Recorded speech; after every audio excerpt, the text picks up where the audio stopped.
Hello.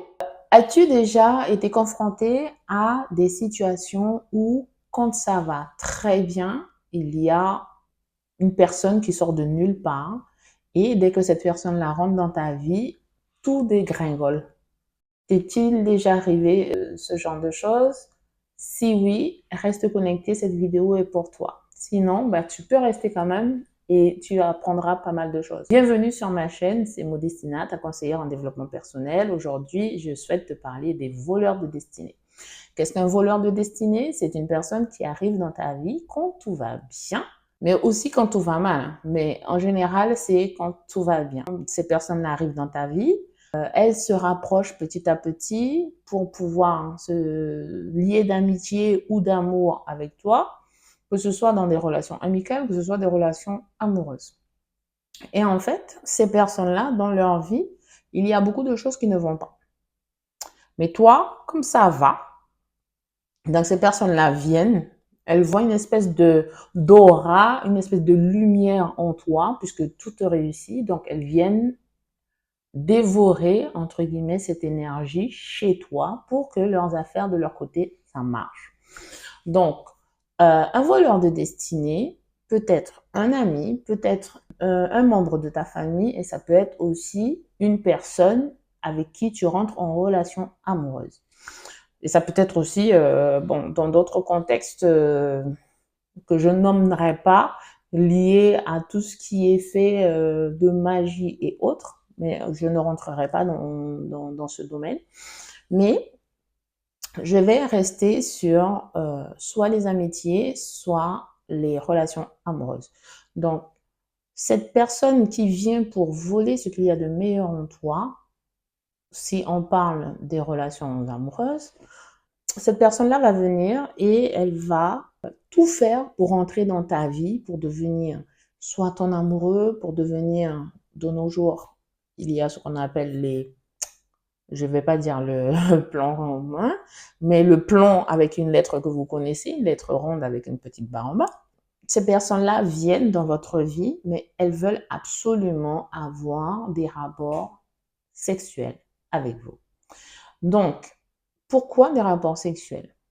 Il y a dans le monde spirituel, il y a une différence. Nous savons très bien que nous vivons dans un monde physique, mais aussi dans un monde spirituel. Le monde spirituel concerne des choses que l'on ne voit pas, des choses qui concernent la spiritualité, le monde invisible. Et au travers des relations sexuelles, il y a plein de choses, plein d'échanges, des liens qui se créent. Donc, il y a les liens d'âme.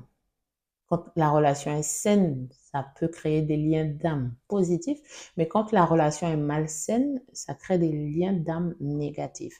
Et en fait, quel que soit le type de relation que vous avez avec la personne avec qui vous vous mettrez en relation, cela va créer des liens d'âme et ça va vous lier avec cette personne-là, que vous le croyez ou non. Et il y a des personnes en fait qui se lient, qui viennent dans votre vie pour se lier à vous. Et au travers de ce lien d'âme qui va se créer, cette personne-là va venir aspirer tout ce qui en vous vous permet de réussir, d'avoir de la lumière. Tout ce qui va venir vous apporter de la chance, du bonheur, de la joie dans votre vie. Elle va venir aspirer, aspirer, aspirer jusqu'à ce que vous deveniez une espèce de zombie, une espèce de personne sans vie. Et c'est pour ça que il y a des personnes, quand vous les voyez marcher dans la rue, elles sont tristes, elles semblent vides, elles semblent ne plus avoir d'âme. Pourquoi? Parce qu'elles se sont laissées vider par des personnes en ayant des rapports sexuels. Des rapports sexuels désordonnés surtout. Parce qu'il y a les rapports sexuels qui sont sains, entre guillemets. Alors, rapports sexuels sains, c'est dans les liens du mariage, mais il y a des rapports désordonnés. Alors, je ne juge personne, d'accord? Je ne juge personne, je donne juste des informations. Et quand on a des rapports sexuels qui font que On se lie à des personnes, on ne connaît pas le passé de la personne, on ne connaît pas ses liens familiaux, son histoire. Et chaque famille, chaque personne a une histoire, a un passé. Il y a des personnes avec lesquelles on pourra avoir des rapports sexuels, mais on ne sait pas si sa mère, son père, les membres de sa famille, grand-père, grand-mère, ont un passé nocif, en fait, un passé qui est très lourd, hein, lourd en blessures, lourd parce qu'il y a eu des meurtres, lourd pourquoi? Parce qu'il y a pu avoir de la prostitution et plein de choses négatives. Et quand on va, désolé, quand on va se lier à ces personnes-là, bah, la personne va venir aspirer tout ce qu'il y a de bon en nous, mais l'échange et les liens, les rapports avec le transgénérationnel, ça va dans les deux sens en fait. La personne va venir inspirer ce qu'il y a de bon en nous, mais aussi va déverser tout ce qu'il y a de mauvais. Elle peut déverser quelque chose de bon aussi, mais en général, c'est plus ce qu'il y a de mauvais qu'elle dépose chez vous et surtout nous les femmes. Nous les femmes, pourquoi? Parce que nous sommes le réceptacle. Nous sommes constitués de manière à pouvoir recevoir. Et quand on a des rapports sexuels avec des hommes dont on ne connaît pas le passé ni l'histoire de sa vie familiale, on vient et on récupère tout ça. On vient et on se retrouve à transporter un lourd passé. Non seulement nous avons notre propre histoire, mais nous récupérons une partie de l'histoire de la personne avec qui nous avons eu des rapports sexuels.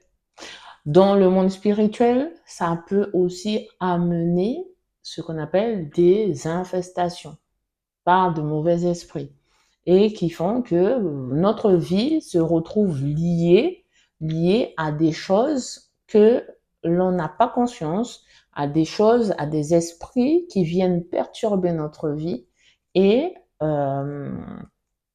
parfois il y a des personnes qui arrivent au travers de thérapies ou autres, elles arrivent à faire un travail sur elles, mais du point de vue spirituel, il y en a qui vont rester longtemps avec ce sentiment de vide intérieur. Pourquoi? Parce qu'elles ont été aspirées, elles ont été asséchées, on va dire, de toutes les grâces spirituelles, mais aussi l'âme a été blessée, souillée, et qui fait que euh, tout ce que, tout ce qui a été déposé en nous à notre conception, depuis dans le ventre de notre mère, ben, tout ça, petit à petit, à force d'avoir des relations avec des personnes qui ne méritent pas, hein, surtout, qui ne méritent pas et qui viennent pour voler tous nos trésors, en fait,